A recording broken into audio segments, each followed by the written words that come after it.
There's two big differences in our next example. Number one is obviously the application, duh. But second part is the construction. Remember, the other one was doing a count. This time we are doing some type of manipulation with the list. There's also a third one behind the scenes, and that's we're using cond instead of the if-else. This could be easily replaced with the if-else scenario, but still I wanted to show you that version as well. The overall setup is the same.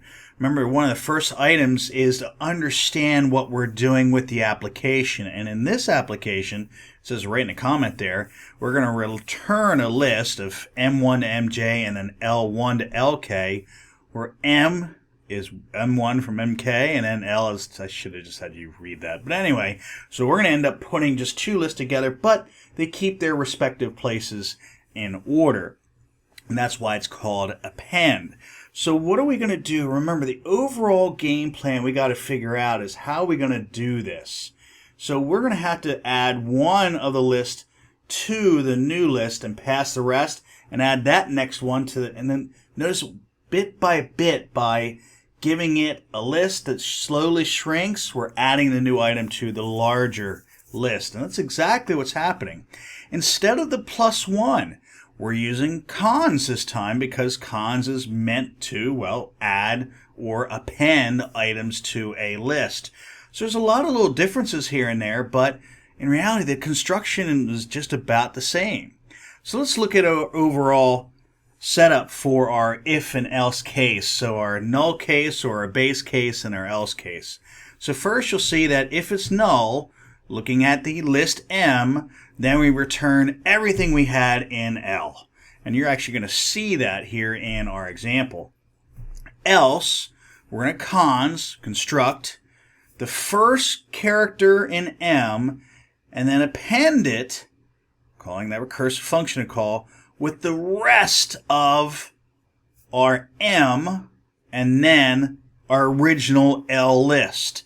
So you're thinking, wait a minute, I'm going to be passing L the whole entire time. The answer is yeah. And you'll actually see that's being highlighted right now. But each time I'm passing actually one list I'm using that as a case of, hey, this is what the list will look like. So let's go through the call, the condition, and the value return. So you're going to start seeing things disappear again.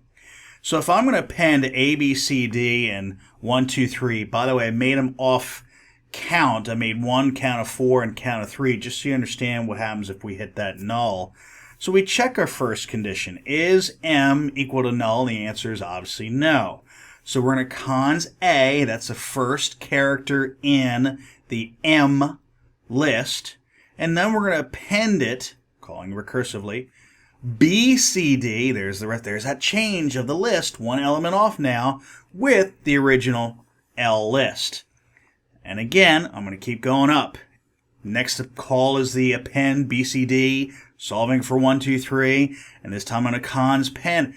So I'm going all the way up until finally at the very end where we get to, well, there's null, so I'm going to return the rest of the L list. Now here's where the trick comes in.